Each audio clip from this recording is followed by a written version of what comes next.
what happened after the first two Vengeance Rising albums when there was all this controversy, and even today it's all over the web. It's a big controversy of where Roger Martinez is and what happened and where is Roger today and what happened. Oh, goodness gracious. You can do it the most eloquently. When we were doing the Once Dead tour, it was a hard tour for us to do for a lot of different reasons, and there are a lot of different reasons why it kind of fell apart after that.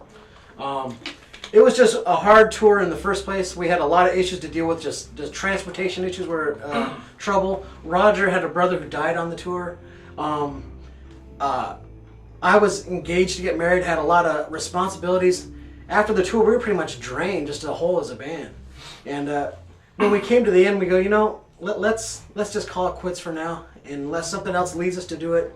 And so we got together a couple weeks after the tour, and Martinez was down in Australia at the time, and I voiced my opinion that I was ready just to wrap this thing up. I wanted something that was part-time, not as demanding on myself.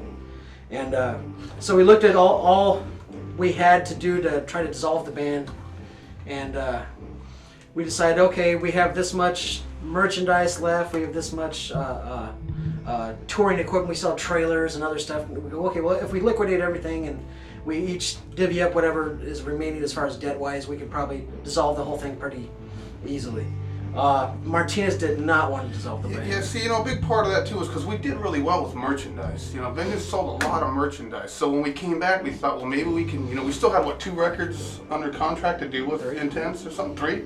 So we figured maybe if we did another record, sold whatever we could, did some last final Vengeance shows and just try to just sell it out, get rid of all the merchandise, get rid of everything. And ultimately, if we would have known what the best thing would have been to do, would have been to just call it quits. Let Roger start his own new project and let Vengeance just be what it was. Would have been really ultimately the best thing. But like you were saying, Roger just still felt there was a vision and wanted to keep going. And it's entirely 2 different things going there because like you were saying, these guys who were already married and had kids, Doug was getting ready to start, a life with Gina, and it just, things were changing drastically. And man, I'll tell you, it just got too overwhelming, I guess, for everybody to go full time with it. Roger wanted to keep going, and so he did. And we told him, well, if you wanted to keep going with the whole band and with everything, then you get everything. You'll get the name, you get the songs, the merchandise, the everything, the debt, everything that goes with it. You get everything. And he wanted it, so we got it. He agreed to it, And we did it legally. And it just completely legally, so it's kind of really, for us, it's kind of hard for us to understand why he hates us all so much, because his ex-wife, Ruby, doesn't seem to hate us. And we would have destroyed her life just as much as his, so it's kind of hard to understand myself why Roger holds so much against us for everything that happened. I wish he wouldn't, I wish we were here with Roger, honestly, It's a drag, Well, we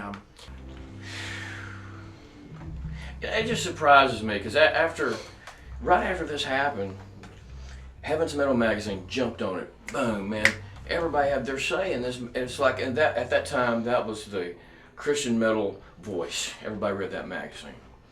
Hey, man, interviewed everybody. Had an interview in that magazine. Everybody said everybody was so happy. Martinez was happy. It was great. Life was great, And then I still get the question, well, what happened with this and that? It's like, man, it's documented, like way long time ago. That issue, if Doug Van Pelt could find somehow to get that issue, that's the whole entire everything. If you actually want to know, the whole entire truth is spilled out in those interviews. Yeah. And why did it take a few years later for Roger to hate us? Why wouldn't he have hated us right off? I don't understand myself kind of what.